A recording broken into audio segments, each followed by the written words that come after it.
यदि आप बाइबल की कहानी के विषय में बहुत कुछ जानते हैं, तो आपने शायद सुना होगा कि यीशु अनंत जीवन प्रदान करता है। सुनने में अच्छा लगता है, परंतु अनंत जीवन से यीशु का क्या अर्थ है? यीशु ने इस वाक्यांश को इब्रानी पवित्र शास्त्र से लिया है। हिंदी में इसका अनुवाद अनंत जीवन या कभी-कभी अनंत काल का जीवन के रूप में किया जाता है, पर इस वाक्यांश का इब्रानी भाषा से शाब्दिक अनुवाद ये होगा युगानुयुग का जीवन। युगानुयुग का जीवन, इसका क्या अर्थ है? हाँ, यह एक गहरा वाक्यांश है और इसे समझने के लिए हमें सबसे पहले इस विषय में बात करनी होगी कि बाइबल में युग का अर्थ क्या है। आइए इसे समझते हैं। युग के लिए इब्रानी भाषा का शब्द ओलाम है और ये समय की एक अवधि को दर्शाता है। कितना लंबा समय? ये कितना भी लंबा समय हो सकता है और ये अतीत या भविष्य में भी हो सकता है। महत्वपूर्ण ये है कि ये समय की ऐसी अवधि है जिसमें कोई समान विशेषता पाई जाती है और वो स्थिर बनी रहती है।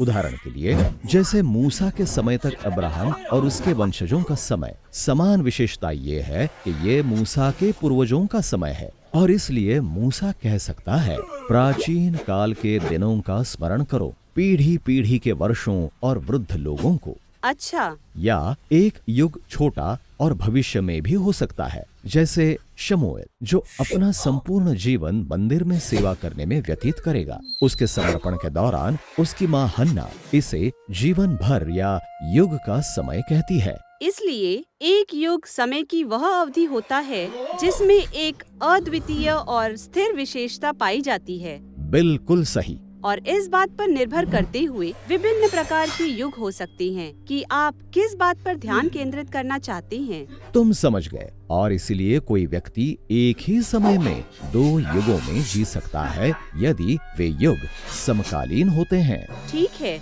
यदि उसी वाक्यांश युगानुयुग का जीवन के बारे में बात करें, तो यह किस युग के बारे में बात कर रहा है? बाइबल की कहानी के आरंभ में मनुष्यों को भूमि की मिट्टी से रचा जाता है। यह नश्वर प्राणियों के लिए बाइबल का एक सामान्य रूपक है, अर्थात वे एक ऐसे युग में जीते हैं जहां वे मर सकते हैं, पर परमेश्वर मनुष्य जाति को लेकर एक पवित्र वाटिका में रखता है जहां उन्हें एक नए और गहरे जीवन का अनुभव करने के लिए आमंत्रित किया जाता है। जीवन के वृक्ष के फल को खाने के द्वारा। हाँ, हमें बताया गया है कि ये उन्हें युगानुयुग का जीवन देता है, अर्थात असीमित संभावनाओं से भरपूर जीवन, क्योंकि ये उन्हें परमेश्वर के अपने ईश्वरीय जीवन से जोड़ता है।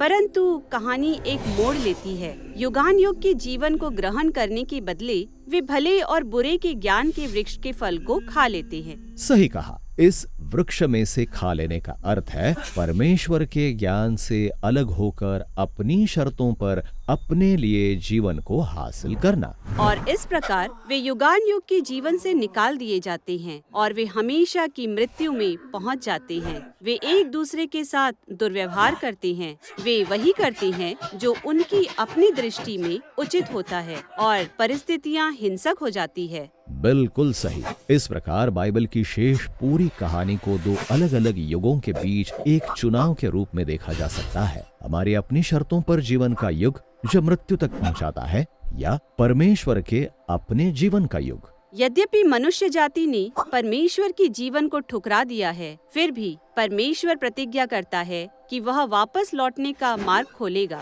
बिल्कुल सही। और ये वो प्रतिज्ञा है जो अंत में यीशु की कहानी की ओर ले जाती है। उसे परमेश्वर के अपने जीवन के मनुष्य रूप धारण करने के रूप में प्रस्तुत किया गया है, ताकि दोनों युग उसमें पाए जाएं। वो एक ही समय में नश्वरता तथा मृत्यु के युग और अनंत जीवन के युग में रहता है, और इसलिए वह लोगों को युगानुयुग का जीवन दे सकता है। सही कहा। ये वैसा है जैसा यीशु यूहन्ना के सुसमाचार में कहता है। और अनंत जीवन ये है कि वे तुझ एकमात्र सच्चे परमेश्वर और यीशु मसीह को, जिसे तूने भेजा है, जाने। फिर भी जैसे वाटिका में मनुष्य ने परमेश्वर के जीवन को ठुकराया था, वैसे ही यीशु को ठुकरा दिया गया और मार डाला गया। परंतु परमेश्वर का जीवन मृत्यु से अधिक सामर्थी है और इसलिए यीशु मरे हुओं में से जी उठता है और वो दूसरों को परमेश्वर का जीवन दे सकता है, जैसे कि यूहन्ना का सुसमाचार ये भी कहता है। जो कोई उस पर विश्वास करे वह नष्ट न हो परंतु अनंत जीवन पाए। ये युगानुयुग का जीवन है। बहुत अच्छा। अब अधिकांश लोग अनंत जीवन के विषय में यह सोचते हैं कि यह कुछ ऐसा है जो मरने के बाद प्राप्त होता है, परंतु बाइबल के अनुसार मैं इस युग को अभी प्राप्त कर सकती हूँ। याद कीजिए, यीशु वो स्थान है जहाँ परमेश्वर के जीवन का युग मृत्यु के युग से मिलता है, और इसका अर्थ ये है कि जब लोग उस पर विश्वास करते हैं तो वे अनंत जीवन का अनुभव यहीं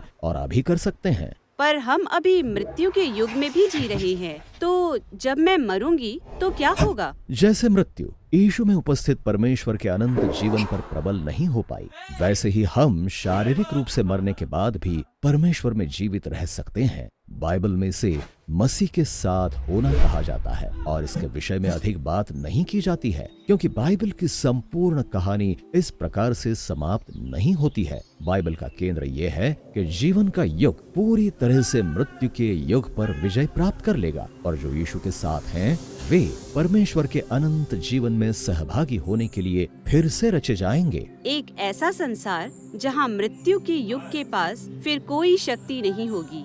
बिल्कुल सही, क्योंकि जो जीवन परमेश्वर के अपने अनंत जीवन और प्रेम से पूरी तरह से जुड़ा हुआ है, ऐसा जीवन है जिसका कभी भी अंत ना होगा।